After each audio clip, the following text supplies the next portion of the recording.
और ये भी सोचिए कि जिस सोच ने 1947 में भारत का विभाजन कराया था, वो सोच है या सोच खत्म हो गई या वो सोच बढ़ रही है। पाकिस्तान को तो हमारी सेना जिस दिन चाहेगी ना, चुटकियों में निपटा देगी। भारत के लिए अंदर खतरा जो है वो पाकिस्तान से 99 गुना ज्यादा है, 100 गुना ज्यादा है। एक बात मैं बता दूं, ये मठ मंदिर, ये धर्मशाला, ये गुरुद्वारा, ये मंदिर, ये सब कुछ अफगानिस्तान में था, सब खत्म हो गया।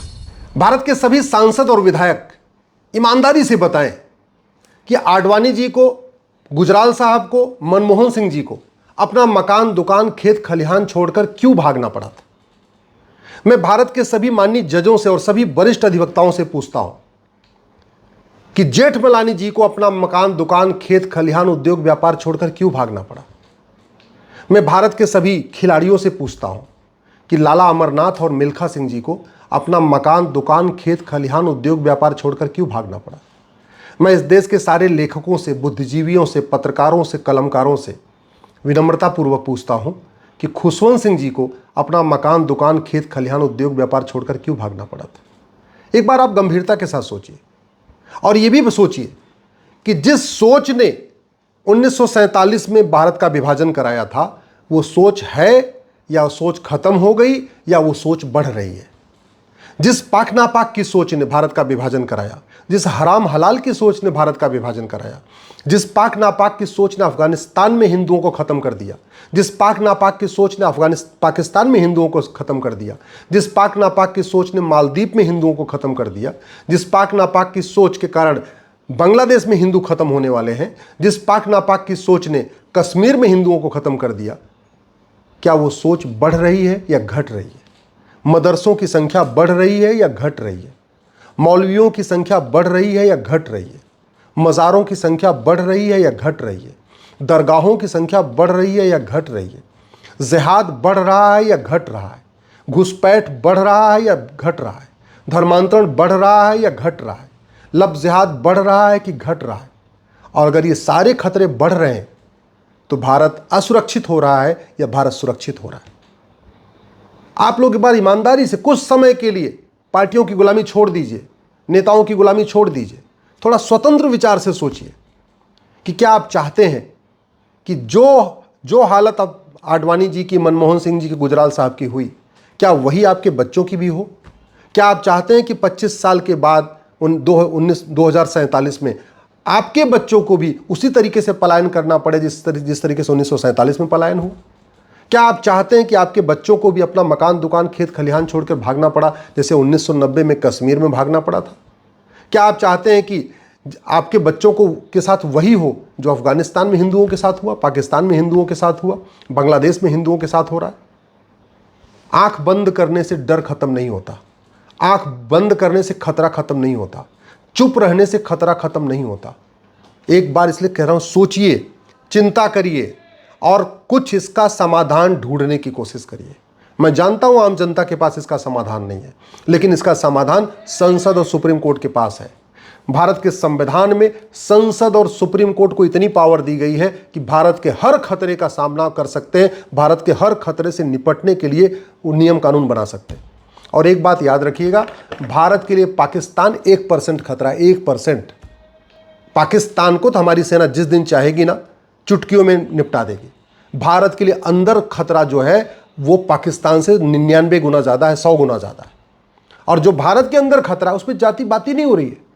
जासूसी बढ़ रही है, गद्दारी बढ़ रही है, स्लीपर सेल की संख्या बढ़ रही है, अलगाववादियों की संख्या बढ़ रही है, आतंकवादियों की संख्या बढ़ रही है, जिहादियों की संख्या बढ़ रही है, मिशनरियों की संख्या बढ़ रही है, माओवादियों की, नक्सलियों की, सबकी संख्या बढ़ रही है। 1000 बेटियां पर डे लफ्ज़ियात का शिकार हो जा रही हैं। इसका मतलब क्या हुआ? साल में 3.5 लाख बेटियां हमारी कम हो रही हैं। प्रतिदिन 1,500 हिंदुओं का धर्मांतरण हो रहा है। इसका मतलब क्या हुआ? पर डे 10,000, 1,500 परिवार का मतलब 10,000 हिंदू पर डे कम हो रहे हैं। ये 6 करोड़ घुसपैठी आ चुके हैं और तत्काल अगर इनको नहीं निकाला गया तो 20 से 25 साल के बाद पूरे भारत को जलाएंगे। आपका भी घर जलेगा, मेरा भी घर जलेगा, सबका घर जलेगा। जिस हिसाब से भारत में लफ्ज़ जिहाद हो रहा है, लैंड जिहाद हो रहा है, घुसपैठ जिहाद हो रहा है, धर्मांतरण जिहाद हो रहा है, इसको अगर तत्काल नहीं रोका गया तो 25 साल के बाद फिर वही होगा जो 1947 में हुआ था। 2047 में वो फिर सब कुछ वही होगा जो 1947 में होगा।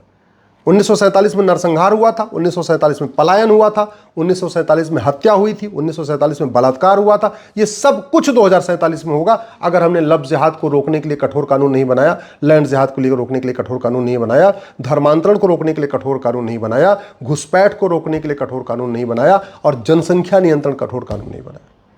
90,000 बच्चे रोज पैदा हो रहे हैं। अपराधियों की संख्या बढ़ रही है। क्यों? क्योंकि 90,000 बच्चे रोज पैदा हो रहे हैं। जिहादियों की संख्या बढ़ रही है। क्यों? क्योंकि 90,000 रोज पैदा हो रहे हैं। गरीबों की संख्या बढ़ रही है। क्यों? 90,000 बच्चे रोज पैदा हो रहे हैं। हम बेसिक चीजों पे चर्चा ही नहीं कर रहे हैं। जो हमारे लिए खतरा है उस पर चर्चा ही नहीं कर रहे। मदरसा भारत के संविधान में कहीं नहीं लिखा है और मदरसे बनते जा रहे हैं, बनते जा रहे हैं, बनते जा रहे हैं। वक्फ कहीं हमारे संविधान में लिखा नहीं है। 40 लाख एकड़ जमीन पे वक्फ बोर्ड कब्जा कर लिया और जमीन वापस लेने के लिए कोई प्रावधान ही नहीं है। अंग्रेजों ने लैंड एक्विजिशन एक्ट 1894 में बना के 10 लाख से एकड़ ज्यादा जमीन क्रिश्चियन मिशनरीज को दे दिया। उनकी 99 साल की लीज पूरी हो चुकी है, उसको वापस लेने की कोई चर्चा ही नहीं हो रही है। भारत में गुलामी का नाम हटे, गुलामी का निशान हटे, गुलामी की कुरीतियां खत्म हो, गुलामी की कुप्रथाएं खत्म हो, गुलामी की पुलिस व्यवस्था बदले, गुलामी की शिक्षा बदले, गुलामी की प्रशासनिक व्यवस्था बदले, गुलामी की न्यायिक व्यवस्था बदले, इस पर कोई चर्चा ही नहीं हो रही है। बस वही सुबह से लेकर शाम तू मैं आरोप प्रत्यारोप, नूरा कुश्ती, बतौलेबाजी, तू चोर मैं सिपाही। अखबार वाले भी आपका अटेंशन डाइवर्ट कर रहे हैं। मीडिया वाले तो ऐसी ऐसी बातों पे डिस्कस कर रहे हैं जिसका धरातल से कोई लेना देना नहीं, जिससे भारत को कोई लाभ फायदा नहीं होने वाला। केवल आपके साथ एक तरह इमोशनल गेम हो रहा है आपके साथ। और आप चूंकि जो सुन रहे हैं वही सोच रहे हैं, अपना दिमाग ही नहीं लगा रहे कि यार भारत की डेमोग्राफी बदल गई। 9 राज्यों में हिंदू खत्म हो चुके हैं। 800 जिलों में से 200 जिलों में हिंदू खत्म हो चुके हैं। ये कैसे रुकेगा? 6000 तहसील में से 1500 तहसीलों की डेमोग्राफी बदल गई है और पर डे डेमोग्राफी बदल रही है। लफ्ज़ जिहाद, लैंड जिहाद, धर्मांतरण, घुसपैठ, जनसंख्या विस्फोट कारण। ये कैसे रुकेगा? इस पर आप सोच ही नहीं रहे। एक बात मैं बता दूं, ये मठ मंदिर, ये धर्मशाला, ये गुरुद्वारा, ये मंदिर, ये सब कुछ अफगानिस्तान में था, सब खत्म हो गया। पाकिस्तान में भी मठ मंदिर था, गुरुद्वारा था, गौशाला थी, धर्मशाला था, यज्ञशाला थी, खत्म हो गया। मालदीव में भी मठ मंदिर था, यज्ञशाला थी, गुरुद्वारे थे, गौशाला थी, वेदशाला थी, खत्म हो गया। बांग्लादेश में हमारे 5 शक्तिपीठ हैं। 51 शक्तिपीठ में से 5 शक्तिपीठ बांग्लादेश में है। एक शक्तिपीठ पाकिस्तान में, हिंगलाज माता का, बाकी 5 बांग्लादेश में है। और जानते हैं, पाकिस्तान के मंदिर में तो छोड़ो, हिंगलाज माता में पूजा बंद हो गई, बात समझ में आती है। बांग्लादेश के 5 मंदिरों में पूजा बंद हो गई, समझ में आती।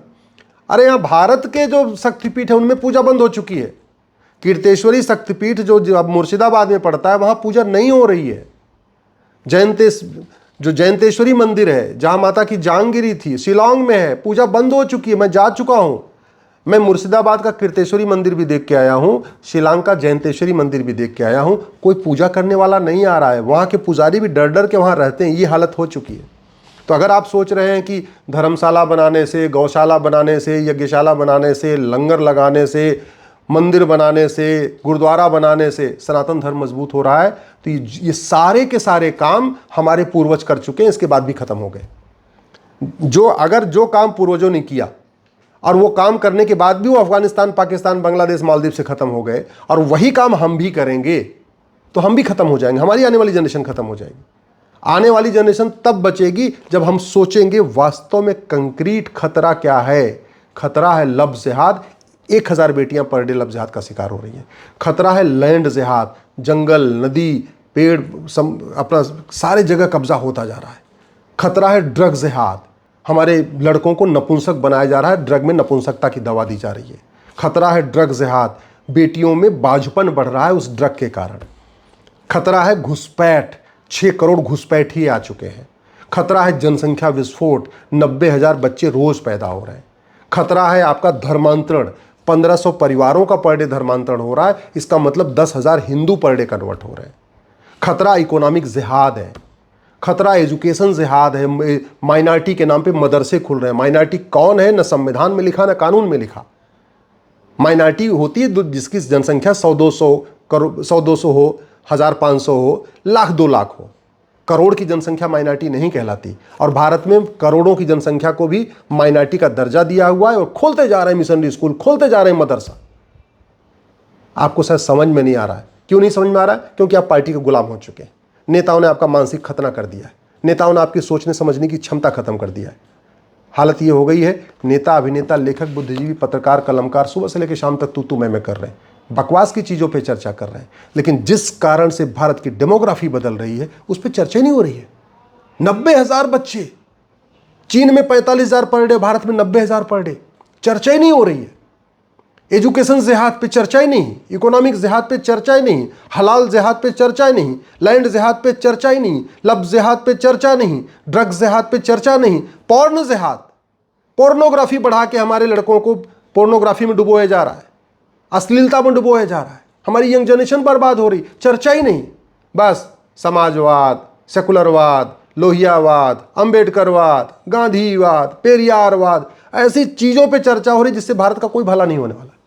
इसलिए मैं आपसे हाथ जोड़ के निवेदन कर रहा हूं, दल गुलामी छोड़िए, सांसदों से मिलिए, विधायकों से मिलिए, कड़वा सच बोलना शुरू करिए। मीठे झूठ से भारत बर्बाद हो चुका है, और अगर अभी भी मीठा झूठ कंटिन्यू रहा तो 25 साल के बाद फिर विभाजन होगा।